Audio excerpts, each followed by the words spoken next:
আল্লামা ইকবাল ছিলেন বিভাগপূর্ব ভারতবর্ষের মুসলিম কবি, দার্শনিক এবং রাজনীতিবিদ।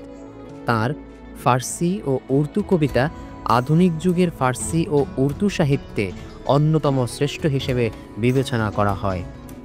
ইকবাল তার ধর্মীয় ও ইসলামের রাজনৈতিক দর্শনের জন্যও বিশেষভাবে সমাদৃত ছিলেন।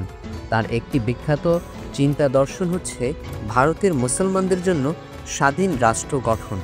এই চিন্তাই বর্তমান পাকিস্তান রাষ্ট্রের সৃষ্টিতে ভূমিকা রেখেছে। তার নাম মোহাম্মদ ইকবাল হলেও তিনি আল্লামা ইকবাল হিসেবেই অধিক পরিচিত। আল্লামা শব্দের অর্থ হচ্ছে শিক্ষাবিদ।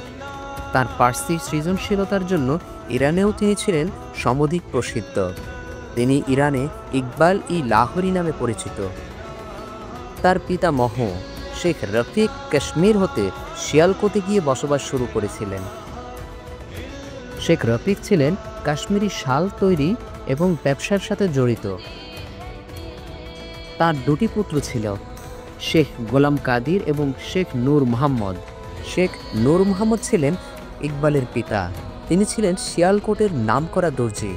শেখ নূর মোহাম্মদ কেবল পেশাগত দিক দিয়ে নয়, চিন্তাধারা এবং জীবনযাপনে ছিলেন ইসলামের প্রতি অত্যন্ত নিবেদিত প্রাণ। সুফি সঙ্গীদের কাছে তার প্রচণ্ড সম্মান ছিল। তার স্ত্রী মোহাম্মদ ইকবালের মা ইমাম বিবিও ছিলেন অত্যন্ত ধার্মিক মহিলা। এই যুগল তাদের 5 সন্তানের মধ্যে ইসলাম ধর্মের প্রতি গভীর অনুভূতির জন্ম দিয়েছিলেন। পাঞ্জাবের ব্রিটিশ আর্মির কাছে শিখদের পরাজয়ের পর খ্রিস্টান মিশনারিরা শিয়ালকোটে শিক্ষা প্রচারের উপর গুরুত্ব দিতে শুরু করে।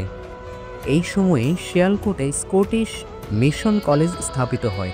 1889 সালে প্রতিষ্ঠিত এ কলেজ লিবারেল আর্টসের কোর্সসমূহের অনেকগুলোতেই আরবি ও ফার্সি ভাষা মাধ্যমে শিক্ষাদান করা হতো।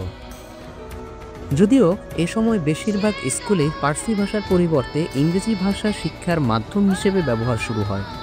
এই স্কটিশ মিশন কলেজে ইকবাল সর্বপ্রথম আধুনিক শিক্ষাপ্রাপ্ত হন। ইকবাল তার কাব্য প্রতিভার স্বীকৃতি পান তার শিক্ষক সৈয়দ মীর হাসানের কাছ থেকে। 1892 সালে ইকবাল স্কটিশ মিশন কলেজ হতে তার পড়াশোনা শেষ করেন। একই বছরে গুজরাটি চিকিৎসকের মেয়ে করিম বিবির সাথে তার বিয়ে হয়। তাদের বিচ্ছেদ হয় 1916 সালে। এই বিয়েতে ইকবালের 3টি সন্তান ছিল। 1885 সালে স্কটিশ মিশন কলেজের পড়াশোনা শেষ করে ইকবাল লাহোরের সরকারি কলেজে ভর্তি হন। দর্শন, ইংরেজি ও আরবি সাহিত্য নিয়ে তিনি পড়াশোনা করেন। এখান থেকে তিনি স্বর্ণপদক নিয়ে স্নাতক ডিগ্রি লাভ করেন।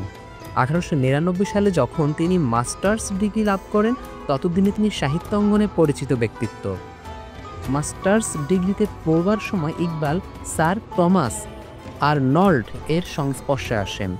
এই শিক্ষাবিদ ইসলাম ও আধুনিক দর্শনে ব্যুৎপত্তি অর্জন করেছিলেন।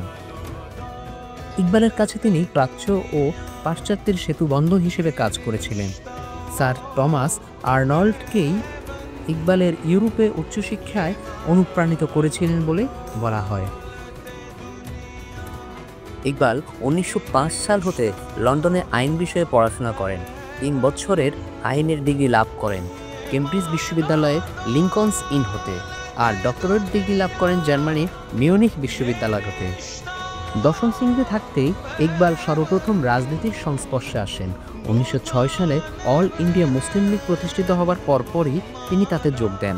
দলের ব্রিটিশ চ্যাপ্টারের এক্সিকিউটিভ কমিটিতে নির্বাচিত হন ইকবাল।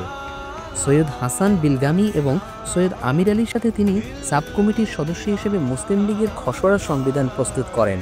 এরপর 1926 সালে তিনি লাহোরের মুসলিম লীগের পদে প্রতিদ্বন্দ্বিতা করে নির্বাচিত হন।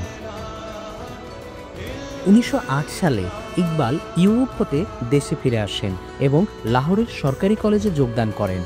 এই সময় একই সাথে তিনি আইন ব্যবসা, শিক্ষাদান ও সাহিত্য চর্চা শুরু করেন। কিন্তু মূলত অর্থনৈতিক কারণেই তিনি 1909 সালে সার্বক্ষণিক আইন পেশায় নিয়োজিত হন। কিন্তু আয় রোজগারের ক্ষেত্রে এখানেও তিনি তেমন ভালো করতে পারেননি। এর কারণ তার সাহিত্যপ্রীতি এবং সেজন্য সময় ব্যয় করা। তিনি তার পিতাকে প্রতিজ্ঞা করেছিলেন যে কবিতার বিনিময়ে তিনি কোনো অর্থ গ্রহণ করবেন না। অর্থনৈতিক দুরবস্থার কারণে তিনি সে প্রতিজ্ঞা রাখতে পারেননি। ইতিমধ্যেই বিখ্যাত কবি ইকবালকে ব্রিটিশ সরকার আসরার ই খোদা এই পুস্তকের জন্য নাইট উপাধিতে ভূষিত করেন।